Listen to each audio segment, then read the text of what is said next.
ನಮಸ್ತೆ ಮಿತ್ರರೇ. ಬಹಳ ಶೆಕೆ ಈ ಮಂಗಳೂರಿನ ಶೆಕೆ ನಿಮಗೆಲ್ಲ ಗೊತ್ತಿರುವಂತಹದ್ದೇ. ಈ ಬಾರಿ ಬಹಳ ಜೋರಾಗಿದೆ.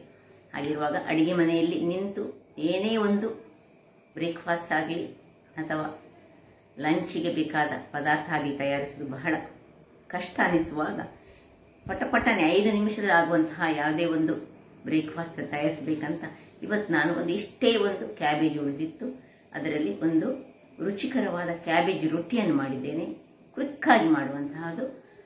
ಹಾಗಾದರೆ ಈ ಒಂದು ಟೇಸ್ಟಿ ಹಾಗೂ ಹೆಲ್ದಿಯಾದ ಇನ್ಸ್ಟೆಂಟ್ ಆಗಿ ಮಾಡುವಂತಹ ಕ್ಯಾಬೇಜ್ನ ರೊಟ್ಟಿಯನ್ನು ಹೇಗೆ ಮಾಡುವುದನ್ನು ನೋಡುವ ಮೊದಲು ಯಾರೆಲ್ಲ ನನ್ನ ಚಾನಲ್ ಅನ್ನು ನೋಡ್ತಿದ್ದೀರಿ, ಯಾರೆಲ್ಲ ಇನ್ನೂ ಸಬ್ಸ್ಕ್ರೈಬ್ ಮಾಡಿಲ್ಲ ದಯವಿಟ್ಟು ಸಬ್ಸ್ಕ್ರೈಬ್ ಮಾಡಿ ಸಪೋರ್ಟ್ ಮಾಡಿ ಅಂತ ಹೇಳುತ್ತಾ ಬನ್ನಿ ಈ ರೊಟ್ಟಿಯನ್ನು ಹೇಗೆ ಮಾಡುವುದನ್ನು ನೋಡೋಣ.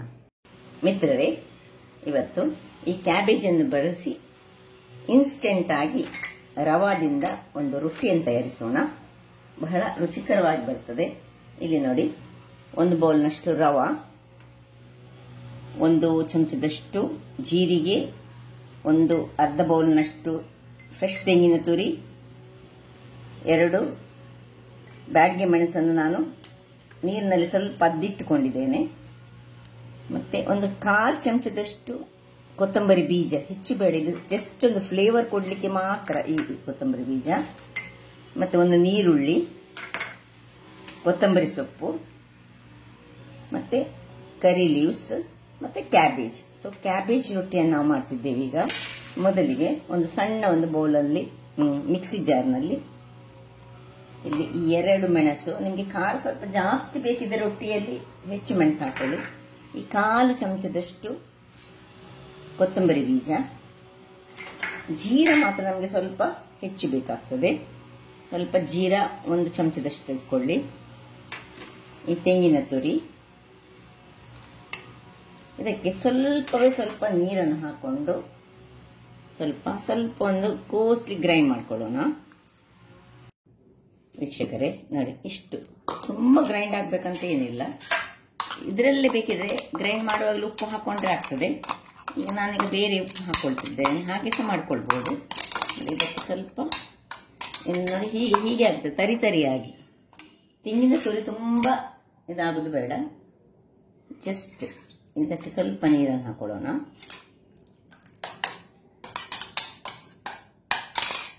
ಇನ್ನು ಈ ಇದಕ್ಕೆ ಸ್ವಲ್ಪ ಉಪ್ಪನ್ನು ಹಾಕೊಳ್ತಿದ್ದೇನೆ, ರುಚಿಗೆ ತಕ್ಕಷ್ಟು ಉಪ್ಪು. ಹಾಗೂ ಈ ರವಾವನ್ನು ಇದಕ್ಕೆ ಹಾಕೊಳ್ತಿದ್ದೇನೆ. ನೋಡಿ, ರವಾವನ್ನು ಹಾಕೊಂಡು ಒಂದು ಒಳ್ಳೆದಕ್ಕೆ ಮಿಕ್ಸ್ ಕೊಡುವ. ಇನ್ನು ಸ್ವಲ್ಪ ನೋಡಿ, ನೀರು ಕಡಿಮೆ ಆಗಿದೆ, ರವಕ್ಕೆ ತುಂಬ ನೀರು ಬೇಕಾಗ್ತದಲ್ಲ, ಹಾಗಾಗಿ ಇನ್ನೊಂದು ಅರ್ಧ ಗ್ಲಾಸ್ನಷ್ಟು ನೀರನ್ನು ನಾನು ಇದಕ್ಕೆ ಹಾಕೊಳ್ತಿದ್ದೇನೆ.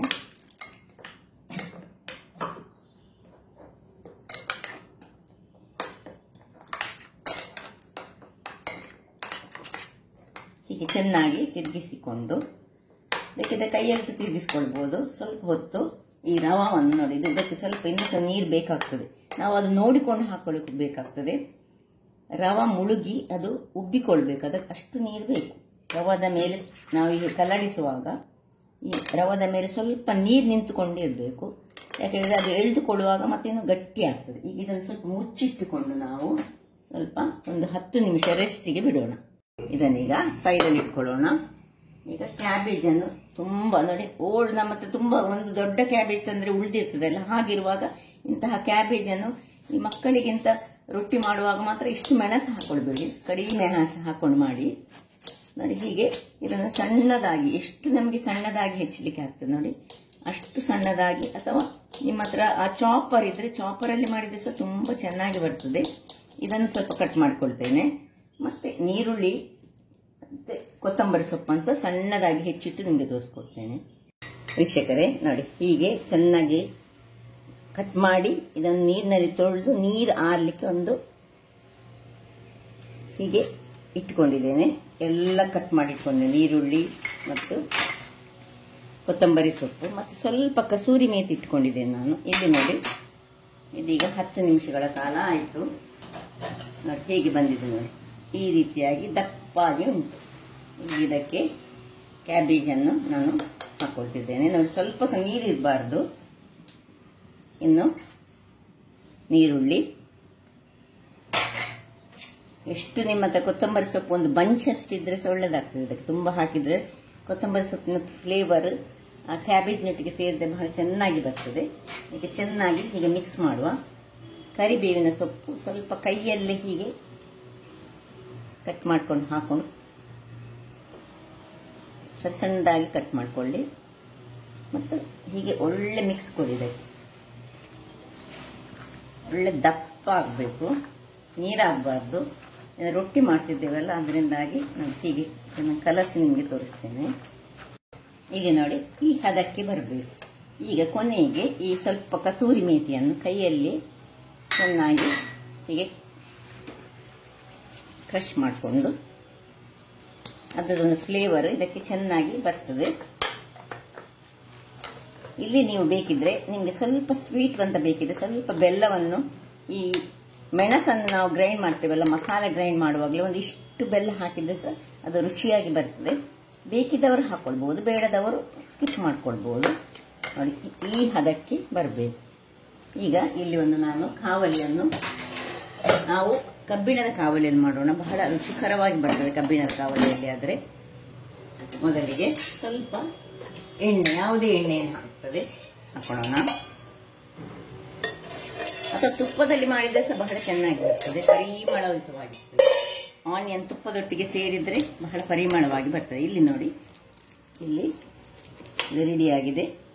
ಈಗ ಕೈಯಲ್ಲಿ ನಿಮಗೆ ದೊಡ್ಡದಾಗಿ ರೊಟ್ಟಿ ಬೇಕಿದ್ರೆ ದೊಡ್ಡ ರೊಟ್ಟಿಯನ್ನು ಮಾಡ್ಕೊಳ್ಬಹುದು, ಸಣ್ಣ ರೊಟ್ಟಿ ಆದರೆ ಸಣ್ಣ ರೊಟ್ಟಿಯನ್ನು ಸಹ ಮಾಡ್ಕೊಳ್ಬಹುದು. ನೋಡಿ ಕೈಯಲ್ಲಿ ಹೀಗೆ ಮಾಡಿಕೊಂಡು ಒಂದೊಂದು ಸಣ್ಣ ಸಣ್ಣ ರೊಟ್ಟಿಯನ್ನು ನಾನು ತರ್ತಿದ್ದೇನೆ.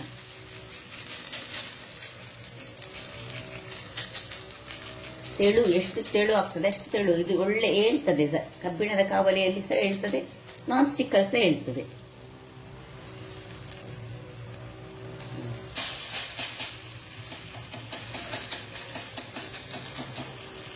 ಹದ ಸೈಜ್ನಲ್ಲಿ ಎಷ್ಟು, 1, 2, 3 ಹೀಗೆ ಎಷ್ಟು ಸಹ ಮಾಡ್ಕೊಳ್ಬಹುದು. ಹೀಗೆ ಮಾಡಿ ಎಣ್ಣೆಯನ್ನು ಸ್ವಲ್ಪ ಹೀಗೆ ನೋಡಿ ಅಲ್ಲಿಗೆ, ಅದಕ್ಕೆ ಹೆಚ್ಚು ಎಣ್ಣೆ ಸಹ ಬೇಡ.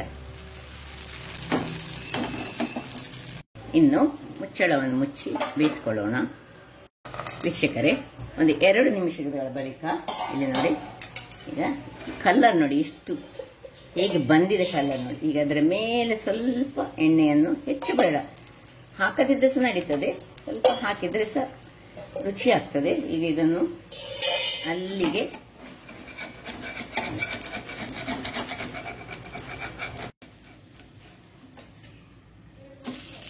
ಹೀಗೆ ಫ್ಲಿಪ್ ಮಾಡ್ಕೊಳ್ಳೋಣ.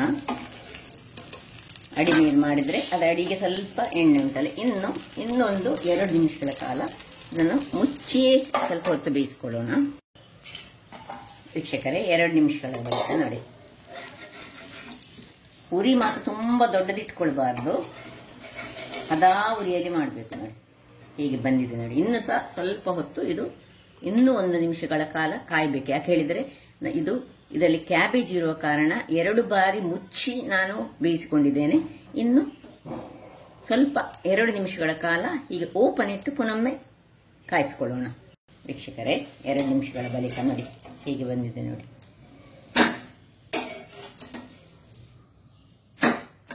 ಏನ್ ಚೆನ್ನಾಗಿ ಬಂದಿದೆ ಇದು. ಹಾಗೆ ಇಲ್ಲಿ ಪುನಃ ಇದರಲ್ಲಿ ಎಣ್ಣೆ ಹಾಕೊಳ್ಳೋದು, ಸ್ವಲ್ಪ ಎಣ್ಣೆ ಸಾಕು, ಅದಕ್ಕೆ ಸ್ವಲ್ಪವೇ ಎಣ್ಣೆಯಲ್ಲಿ ಹಾಕೊಳ್ಬಹುದು. ಈ ಒಂದು ಬ್ಯಾಟರಿಗೆ ನೀವು ಇನ್ನು ಸ್ವಲ್ಪ ಈ ಕಡಲೆ ಹಿಟ್ಟನ್ನು ಹಾಕಿ ಇದನ್ನು ಪೋಡಿಗೆ ಹಾಗೆ ಬಿಟ್ಟರೆ ಸಹ ಆಗ್ತದೆ, ಅದು ಸಹ ಚೆನ್ನಾಗಿ ಬರ್ತದೆ. ಸ್ವಲ್ಪ ಗಟ್ಟಿ ಮಾಡಿಕೊಳ್ಬೇಕು ನೋಡಿ. ಈಗ ನೋಡಿ, ಇದರಲ್ಲಿ 3 ಸಹ ಮಾಡ್ಕೊಳ್ಬಹುದು. ಇನ್ನು ಒಂದು ಸ್ವಲ್ಪ ಸಣ್ಣ ಸೈಜ್ ಮಾಡಿದರೆ, ಅದಾ ಸೈಜಲ್ಲಿ ಮಾಡಿದರೆ ಇದೇ ರೀತಿಯಲ್ಲಿ ಏನು ಕಷ್ಟವೇ ಇಲ್ಲ. ತೆಳುವಲ್ಲಿ ತಟ್ಟಿದ್ರೆ ಆಯ್ತು ಅಷ್ಟೇ. ತೆಳು ತಟ್ಟಿದಷ್ಟು ನಮಗೆ ತಿನ್ನಲಿಕ್ಕೆ ರುಚಿಕರವಾಗಿ ಬರ್ತದೆ. ವೀಕ್ಷಕರೇ, ಇದರಲ್ಲಿ ಹಾಗೆ ಬೇಯ್ತಾ ಇರಲಿ. ಇಲ್ಲಿ ನೋಡಿ, ಮುಚ್ಚಳ ಮುಚ್ಚಿಕೊಳ್ಳೋಣ. ಇಲ್ಲಿ ನೋಡಿದ್ರಲ್ಲ ಏನ್ ಚೆನ್ನಾಗಿ ಬಂದಿದೆ ನೋಡಿ, ಅಷ್ಟೇ ರುಚಿಕರವಾಗಿದೆ. ಇದನ್ನು ನೀವು ಸ್ವಲ್ಪ ಇನ್ನೂ ಸಹ ಹೆಚ್ಚು ಖಾರ ಮಾಡಿದ್ರೆ ನಾವು ಮಧ್ಯಾಹ್ನದ ಊಟದೊಟ್ಟಿಗೆ ಸಹ ಇದನ್ನು ತಿಂದ್ಕೊಳ್ಬಹುದು, ಬ್ರೇಕ್ಫಾಸ್ಟ್ ಆಗಿ ಸಹ ಉಪಯೋಗಿಸಬಹುದು. ಯಾವ ರೀತಿಯಲ್ಲಿ ಮಾಡಿದ್ರೆ ಸಹ ಬಹಳ ಪರಿಮಳಯುಕ್ತ, ಹೇಗೆ ಕ್ಯಾಬೇಜ್ ಮತ್ತು ನೀರುಳ್ಳಿ ಸೇರಿ ಇನ್ಸ್ಟೆಂಟ್ ಆಗಿ ಮಾಡಿದಂತಹ ಈ ಒಂದು ರೊಟ್ಟಿ ನೀವು ನಿಮ್ಮ ಮನೆಯಲ್ಲಿ ಮಾಡಿ ಅಂತ ಹೇಳುತ್ತಾ, ನನ್ನ ಈ ಕುಕಿಂಗ್ ಚಾನಲ್ ನಿಮಗೆ ಇಷ್ಟ ಆದರೆ ಬೋಳೂರು ಸುವರ್ಣ ಚಾನಲ್ ಅನ್ನು ಲೈಕ್ ಮಾಡಿ, ಶೇರ್ ಮಾಡಿ ಹಾಗೂ ಸಬ್ಸ್ಕ್ರೈಬ್ ಮಾಡಿ ಹಾಗೂ ನನ್ನ ಇನ್ಸ್ಟಾಗ್ರಾಮ್ ಪೇಜ್ ಅನ್ನು ಫಾಲೋ ಮಾಡಿ. ಧನ್ಯವಾದಗಳು.